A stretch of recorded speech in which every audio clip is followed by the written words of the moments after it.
जी अस्सलाम वालेकुम नाज़रीन। आज जो है ना, सबसे पहले तो मैंने आप लोगों से एक बात कहनी है कि ये जो मैंने सिलसिला शुरू किया है, ये सिर्फ़ और सिर्फ इन्फॉर्मेशन के लिए, आप लोगों की इन्फॉर्मेशन के लिए कि हर पाकिस्तानी शहरी तक कानून का जो इल्म है ना वो पहुंचना चाहिए कि उसके क्या राइट्स हैं, उसको क्या प्रिविलेजेस हैं, और उसको वो किस किस फोरम पे क्या क्या चीज़ अप्लाई कर सकता है। कोई एप्लीकेशन मूव करनी है तो वो किधर करनी है, कोई केस फाइल करना है तो वो किधर फाइल करना है, बेल अप्लाई करनी है तो वो किधर करनी है, या किसी किस्म का कोई जुर्म अगर हो जाता है तो उसको कैसे टैकल करना है, कोई मिस्टेक हो जाती है, गलती हो जाती है तो वो कैसे देखनी है।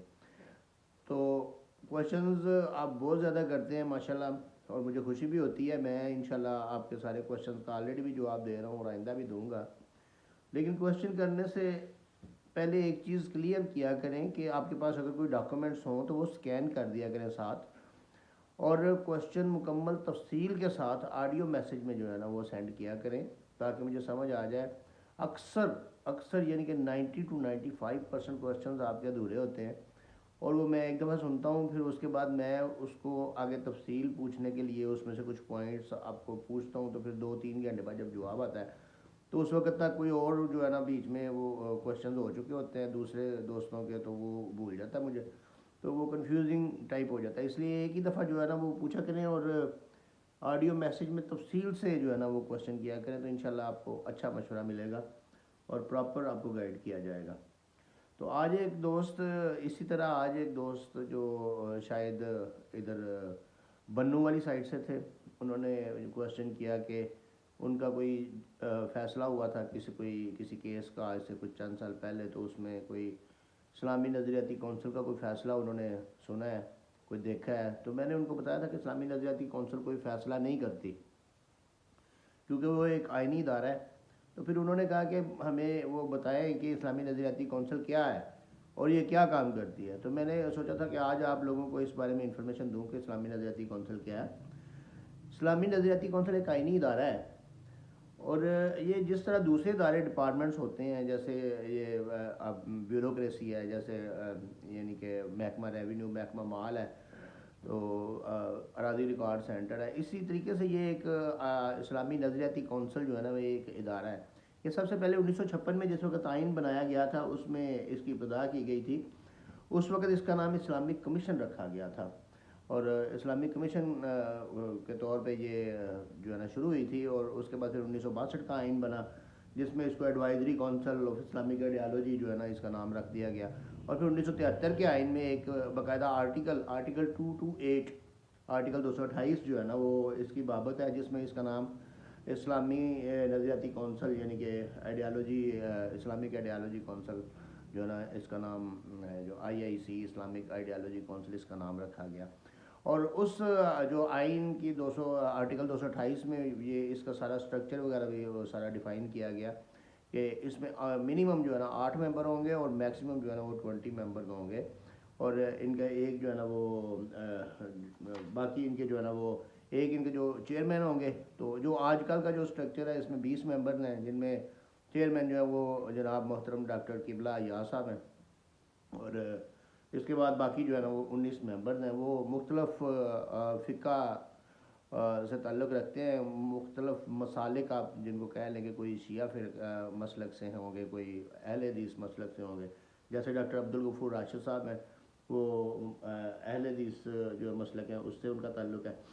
तो इसका स्ट्रक्चर यही है कि इसमें एक चेयरमैन और बाकी 19 मेंबर हैं इस वक्त, और ये इनकी मीटिंग्स होती हैं। तो मेन जो काम है ना इनका, मेन काम जो इनका ये है कि अगर कोई कानून साजी कोई पार्लियामेंट करती है, कोई सूबाई पार्लियामेंट करती है, या कोई कौमी पार्लियामेंट नेशनल असम्बली या कोई सेनेट वगैरह में कोई कानून वगैरह कानून साजी होती है, तो कानून पास होने से पहले इनको भेजा जाता है कि इसको ज़रा चेक करें और ये बताएं कि ये इस्लामिक इंजंक्शंस के ख़िलाफ़ तो नहीं है, यानी कि इस्लाम के ख़िलाफ़ तो नहीं है।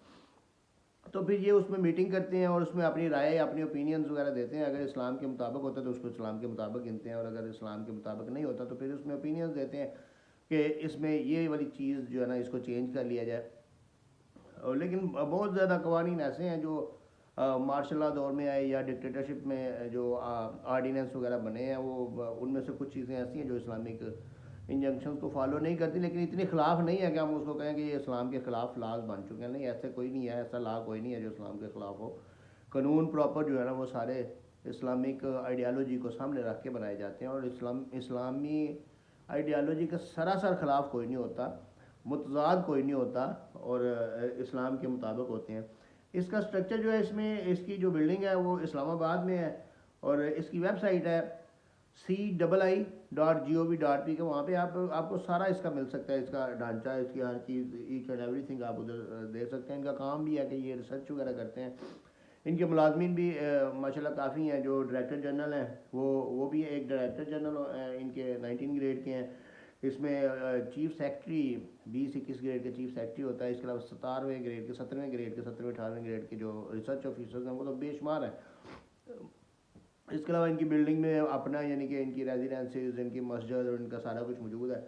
और इनका काम सिर्फ यही है कि इन्होंने कोई डिसीजन नहीं देना, इन्होंने कोई फैसला नहीं देना। इन्होंने कमेटी की सिफारिशात जो है ना मरतब करके वो पार्लियामेंट को भेजनी होती हैं कि ये जो कानून साजी हो रही है ये इस्लाम के ख़िलाफ़ है।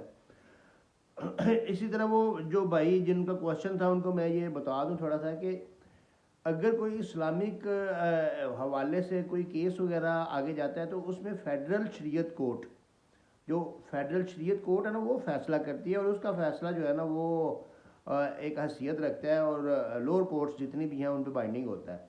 जैसे कि अभी फेडरल शरीयत कोर्ट ने एक फ़ैसला दिया कि जिस वक्त खुला जो है ना वो कोई औरत लेती है तो वो उसको पूरा हक महर वापस करना पड़ता है। लेकिन जो 2015 का जो फैमिली कोर्ट एक्ट जो अमेंडमेंट्स वगैरह आई थी ना, उसमें ये था कि जिस वक्त औरत खुला लेती थी तो दो तरह का हक महर था ना, एक मुअज्जल और एक गैर मुअज्जल।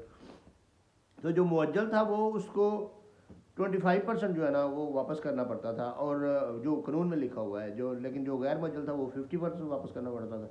वो उससे जो है ना तो बाकी वो खामुन को देना पड़ता था। जो कि अब इस्लाम के ये वाकई जो इंजेक्शन है इस्लाम के ख़िलाफ़ है। इस पर फेडरल शरीयत कोर्ट ने जो है ना वो उस पर एक्शन लिया, और उन्होंने एक केस जो है ना वो डिसाइड किया जिसमें उन्होंने ये ऑब्जर्वेशन दी कि ये जो है ना ये दुरुस्त नहीं है। तो लेकिन उसको ये फिर जिस वक्त अपील में जाता है तो सुप्रीम कोर्ट में स्टे हो जाता है। अभी तक तो वही चल रहा है जो 2015 का कानून बना था कि जिस वक्त औरत जो है वो खुला लेती है तो वो 25% अपना जो हक महर मुअज्जल है वो वापस करती है, और 50% जो है ना वो जो गैर मुअज्जल है उससे विड्रा करती है। अगर उसने ले लिया तो वो उसमें से 50% भी वापस करती है। तो ये इस तरीके से। तो मैं उनको बता दूँ कि जो कानून के जो केस वगैरह होते हैं वो फेडरल शरीयत कोर्ट के फ़ैसले होते हैं। जो इस्लामी नज़रियाती कौंसल है वो एक आइनी इदारा है, आइनी बॉडी है। उसमें एक जो चेयरमैन है और बाकी उसके मेंबर्स हैं। इसमें डायरेक्टर जनरल भी होते हैं, इसमें चीफ सेक्रेटरी भी होते हैं, इसमें रिसर्च ऑफिसर्स भी होते हैं, और ये रिसर्च करते हैं। और इसके अलावा ये जो है ना रिपोर्ट्स वगैरह अपनी सिफारिशात और रिपोर्ट्स जो है ना वो काबीना को और उसको पार्लियामेंट को और सेनेट वगैरह को और जो सूबाई पार्लियामेंट्स हैं उनको पेश करती हैं, ताकि कोई कानून साजी जो है ना वो इस्लाम के ख़िलाफ़ ना हो। तो इसके साथ ही आज इजाज़त दीजिए। तो बाकी ये है कि क्वेश्चन जिस वक्त आप करें वो मैं दोबारा कह रहा हूँ कि वो ज़रा क्लियर कट किया करें, और उसको वाज़ेह करके जो है ना वो ऑडियो मैसेज में भेजा करें। इसके अलावा ये है कि वीडियोज़ जो है ना वो शेयर ज़रूर किया करें, ताकि दूसरे दोस्तों को, भाइयों को, बहनों को, सबको इल्म हो, और उनको जो है ना कानून का जो इल्म है उन तक पहुँचता रहे, और उनको भी जो है ना वो अगर कोई मुश्किल में या कोई प्रॉब्लम में है तो वो कोई क्वेश्चन कर सकें। बहुत शुक्रिया।